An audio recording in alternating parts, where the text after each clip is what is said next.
Ever wondered why your phone keeps buzzing, and yet your life feels quiet? People think having few friends means you've failed. They're wrong. It means you've started seeing clearly. This video has 10 chapters, and if you stay till the end, you'll see. You never lost friends. You simply stopped needing permission to be yourself. Now, let's begin, because sometimes a lack of friends is the first proof you finally have peace. 1. Introversion as quiet power. You don't hate people. You just hate clatter that pretends to be love. You've learned how to enjoy your own company, and that terrifies the world, because most people don't sit in silence. They hide from it. They fill every second with sound, screens, and small talk, terrified of meeting themselves in the quiet. But you've stopped running. That's not loneliness. That's mastery. Marcus Aurelius once wrote, "Nowhere can man find a quieter or more untroubled retreat than in his own soul." He wasn't talking about isolation. He was talking about freedom. I once watched a man in a crowded cafe. 3 friends laughed loudly at the next table, their voices bouncing off the glass. But he sat alone by the window, watching the rain slide down, smiling as if he just remembered something sacred. Nobody noticed him, but he looked the most alive. When you stop fearing solitude, you start hearing clarity again. What you want, what you value, who you are when no one's clapping. You ever notice how your biggest realizations come when no one's around to applaud? That's not coincidence. It's clarity. The world worships crowds, but wisdom rarely shouts. It whispers in the quiet after disappointment, in evening walks when no one calls back, in the moments you realize you'd rather eat alone than dine with people who drain your peace. And here's the twist. The more you love your solitude, the stronger your presence becomes when you finally decide to show up. People will call you distant, but that's only because you no longer orbit around their chaos. You've built your gravity, so next time you sit alone at dinner, don't rush to fill the seat. Fill the stillness instead, because that stillness you hear, that's the sound of power finding its voice. 2. Trust and emotional boundaries. You used to give trust like sunlight, warm, constant, and free, and people took it like it would never run out. But life taught you something. Trust isn't a gift, it's a currency, and every betrayal teaches you to spend it more wisely. In friendship, you don't owe everyone access to your peace. That's not arrogance, it's discernment. Even Seneca said, "Choose someone you can trust. And if you cannot find such a person, be that person." I remember a friend once, someone I used to call brother. He borrowed money, broke my word, and smiled like nothing happened. Months later, he called again, wanting to meet. We sat across a cafe table. He talked, I listened, but something in me stayed quiet. That day I learned forgiveness doesn't always mean reunion. Funny thing is, I used to hand out trust like free samples at a supermarket. Then life taught me, most people don't even read the label. The modern world confuses kindness with obedience. You say no once, and they call you cold. But it's not distance, it's design. You've learned that being open-hearted doesn't mean being open-doored. You can forgive someone without inviting them back into your home. You can wish people well without wishing to see them again. There's a steady dignity in protecting your peace. Not out of fear, but wisdom. You don't need walls made of anger, just doors with locks. And you decide who gets the key. Try this. For 1 week, say no once a day to something small, a meeting, a favor, a chat you don't have energy for. Notice how each no doesn't close a door. It opens space for peace. Because trust, like friendship, isn't built by time. It's built by truth. And once you see who someone really is, you don't need to test them twice. So when your circle gets smaller, don't mourn it. You didn't lose people. You simply stopped funding those who couldn't afford your loyalty. Forgiveness doesn't rebuild the bridge. It just stops you from drowning in it. If that line hit you somewhere deep, hit the like button. Not for me, but as a small vow to protect your own ease. And tell me in the comments, what boundary taught you the most about self-respect? 3. The art of social courage. It's easy to stay silent and safe. It's harder to speak when your voice shakes. Most people think courage has to be loud, like it needs applause to exist. But real courage is quiet. It's speaking what's real even when no one claps. Epictetus once said, "If you wish to improve, be content to be thought foolish and stupid." He meant, stop performing, start living. Every circle you belong to, friends, family, work, will test your honesty at some point. Moments when silence feels safer than truth. But if belonging requires pretending, then what you belong to isn't real. I saw it once in an office. A man was blamed for something he didn't do. His manager stayed quiet, afraid of losing favor. But a woman from accounting, soft-spoken, usually overlooked, stood up for him. Her voice trembled, but her eyes didn't. Everyone went silent. For once, truth didn't need volume. It just needed courage. Meanwhile, half the room pretended to check their phones, because nothing scares people more than someone actually telling the truth. Real connection isn't built by constant agreement. It's built by authenticity that risks disapproval. Social courage isn't about confrontation. It's about alignment. You stop trying to fit in and start standing where your values feel at home. The more you live this way, the more magnetic your presence becomes. Because peace that doesn't flinch is louder than any crowd. So when you speak next time, don't aim to impress. Aim to be real. The right ones will feel it. The rest were never meant to. Silence may protect your job, but truth protects your soul. One gives you approval, the other gives you peace. 4. Growing apart and changing priorities. There comes a time when conversations dry up, not because of anger, but because you've simply outgrown the language. Friendships, like seasons, are meant to shift. No one tells you how silent it feels when they do. When your values change, your circle changes, and sometimes peace costs connection. Seneca once said, "Associate with those who will make a better man of you." He didn't say more friends. He said better. Last year, I met my childhood friend after years apart.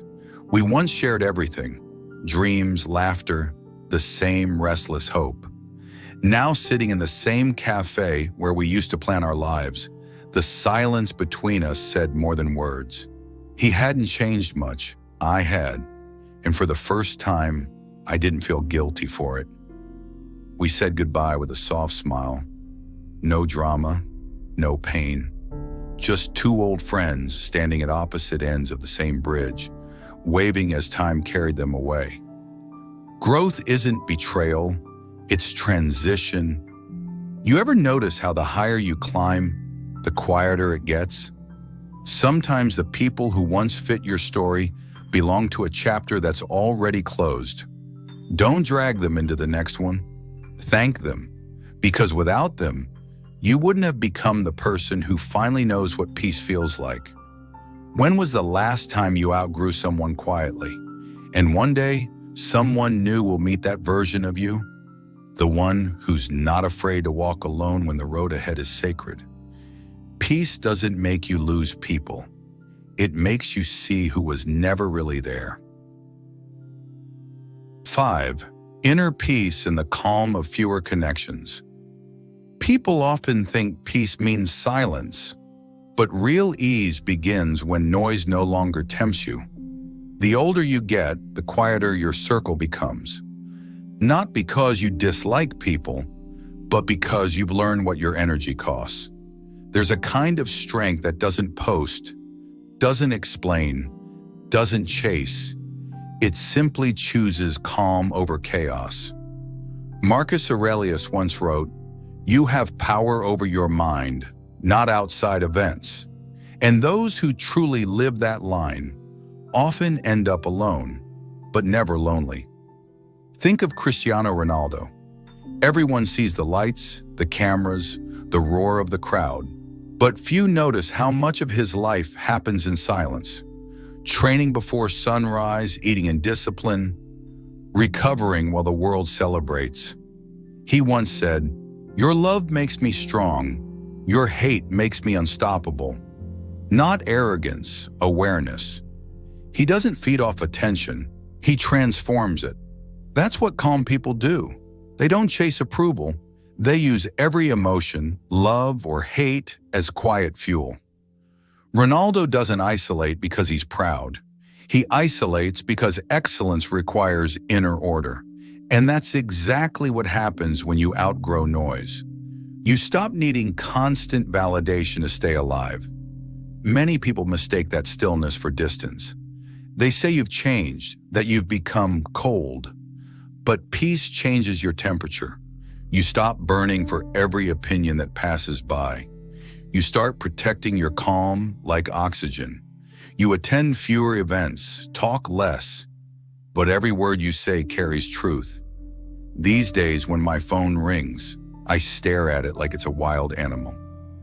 You know it's harmless, but you still don't want to touch it. It's not that you can't connect. It's that you no longer bond through noise. If you've reached that point where silence feels safer than small talk, where being misunderstood hurts less than pretending, you're not detached. You're finally aligned. Alignment doesn't shout. It's the grounded confidence that no longer explains itself. The fewer connections you keep, the cleaner your mind becomes. And in that hush, you'll find the rarest friendship of all, the one you build with yourself. If this brought you a moment of calm, subscribe and share it with someone who's always running. Maybe they just need silence, not more advice. Peace spreads one still mind at a time. 6. Embracing differences. Some people avoid those who think differently, but that's like refusing colors because you prefer blue. You end up living in grayscale.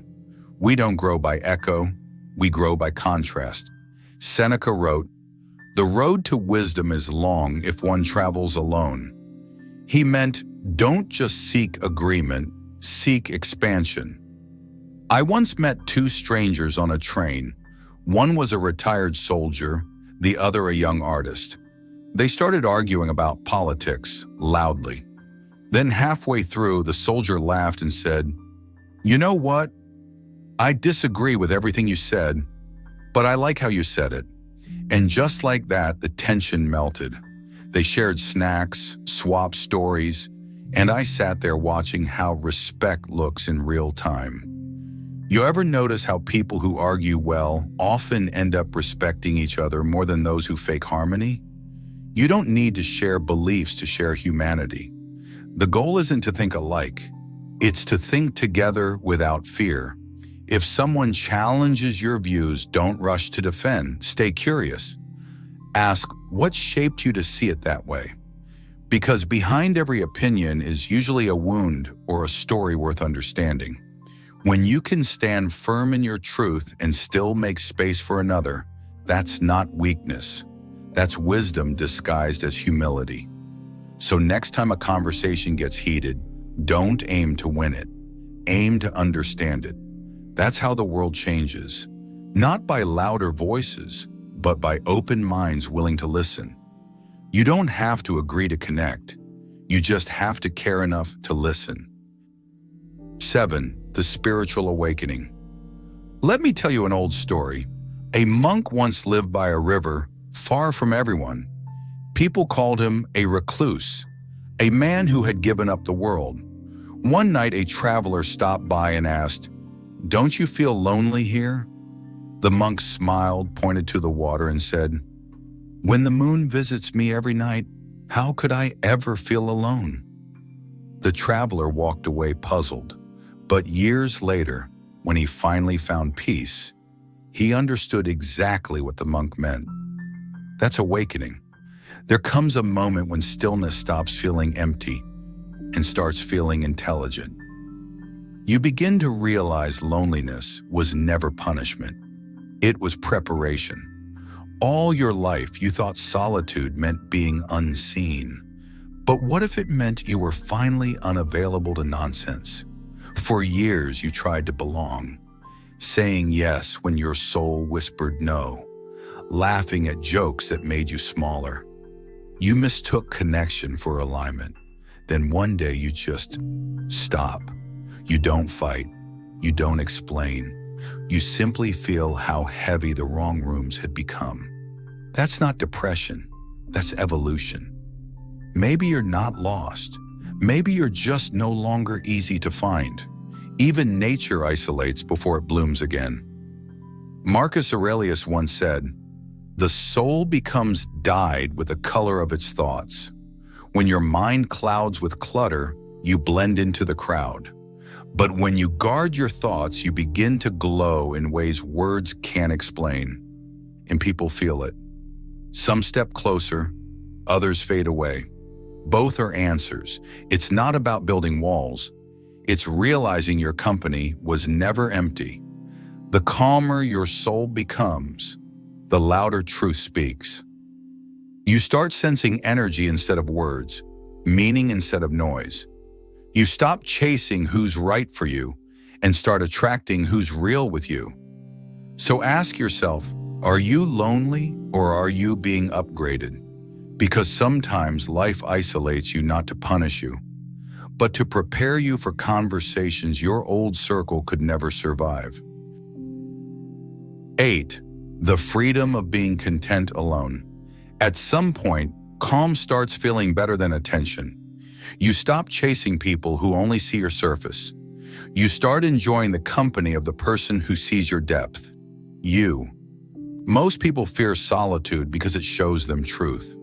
Without noise, you can't hide your own reflection. But those who make peace with that reflection become unshakable. Seneca said, "He who is contented needs nothing." And in modern language, that means you can still love others deeply. You just don't need them to feel complete. Here's a twist. It's not the happiest people who are alone.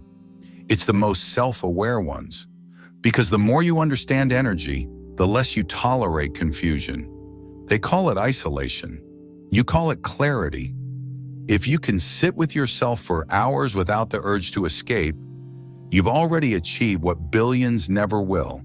Freedom from dependency disguised as love. You'll still have friends, just fewer, but each one will feel like truth, not noise. People say you must be so lonely. I just smile because my coffee's hot, my room's quiet, and nobody's explaining crypto to me at dinner. So the next time someone says, "You've changed," smile gently and think, finally, because you didn't lose connection with others, you reconnected with yourself. And that, my friend, is what real wealth sounds like. Solitude isn't an absence of love. It's where love learns to breathe again. 9. The Science of Solitude. It's easy to romanticize solitude, but science now proves what ancient wisdom always knew. Your brain changes when you spend time alone. In 2016, researchers at the University of Buffalo found that people who enjoy solitude by choice, not out of fear or rejection, show higher levels of creativity, focus, and emotional regulation. Their minds process information differently. They don't depend on constant approval for dopamine hits. They create their own. Last winter, a man I knew left the city for a small house by the coast. He'd been surrounded by people for years, yet felt unseen. After months of solitude, he told me something that stuck. "I didn't lose friends, I lost noise. Now even still keeps me company. Science can't measure that kind of peace, but it's real. You can feel it. A 75-year Harvard study found something simple. People with fewer, deeper bonds live longer and stay sharper. Quality, not quantity, sustains the mind. So solitude, when used well, doesn't make you weaker. It makes you more precise. It sharpens your instincts, teaches you to stop reaching for attention and start reaching for truth. When you spend time alone, your brain's default mode network lights up, the same system responsible for reflection, imagination, and meaning-making. That's the part of you that connects dots and sees patterns others miss. You stop reacting. You start understanding. It's like moving from a noisy street to a mountaintop. You still hear life, but from a higher altitude. Here's the paradox. The more you learn to be alone, the better you become at being with others. Because solitude cleans the lens through which you see them. It removes need and replaces it with choice. That's when love stops feeling like hunger and starts feeling like art. So if life has thinned your circle, don't rush to fill it again. That's not a void. That's mental clarity under construction. And maybe that's the quiet science of peace. It rewires your mind to finally enjoy your own company. Reflection task. This weekend, go somewhere alone, even for an hour. A park, a coffee shop, a quiet road. Don't distract yourself. Just observe how your mind reacts when no one's watching. That's where real awareness begins. Before we move to the final chapter, pause for a second. If this truth found you at the right time, leave a comment saying clarity. Let's see how many of us are learning to enjoy our own company again. 10. The quiet power of the few. These days my circle is small, not because I push people away, but because peace leaves little room for noise. My phone stays quiet for hours, sometimes days. And yet, I've never felt more connected, not to crowds, but to clarity. I still have a few friends. One calls when he's breaking, not just when he's bored. Another just sits with me in silence when words don't help. We don't talk often, but when we do, it's real. No masks, no pretense, just presence. Seneca once said, "Associate with people who are likely to improve you." It took me half my life to understand that line. Now I do, because real friendship doesn't always lift you up with noise. Sometimes it steadies you in silence. At night, I often play River Flows in You. Somehow that simple tune makes solitude feel like home. It reminds me that peace doesn't need witnesses. It just needs space to breathe. I no longer crave to be surrounded. The few who remain aren't my backup plan. They're my mirror. And when life hits, I don't reach for a crowd. I reach for calm. Who still feels like home? And who only feels like history? So if you look around and see only a few faces, don't mistake that for emptiness. You don't need many people to feel supported. You just need the right kind of silence. Because when you can sit in solitude and still feel surrounded by meaning, that's not loneliness. That's arrival. That's the point where solitude stops being a phase and becomes your home. So maybe having few friends isn't a curse. Maybe it's a quiet privilege, a sign that you've stopped begging for belonging and started becoming your own home. You no longer chase noise just to feel alive. You crave truth, peace, and the rare kind of company that doesn't need performance to feel real. And if that means walking alone for a while, walk. Because solitude doesn't shrink your world, it purifies it. The right souls don't chase, they recognize. They find you not through attention, but through resonance. And when they do, you'll notice the conversations get slower, the silence gets warmer, and love finally stops feeling like a transaction. That's when you realize solitude was never emptiness. It was rehearsal for depth. So take care of your calm. Protect it like something sacred, because only the few understand how full alone can truly be. If this video spoke to something quiet inside you, hit like, but more importantly, share it silently. And if this message resonated, leave the word arrival in the comments. Let's build a quiet community of those who understand this piece. And if you're new here, subscribe and stay close, because sometimes healing doesn't happen in noise. It happens right here, in the stillness between our words.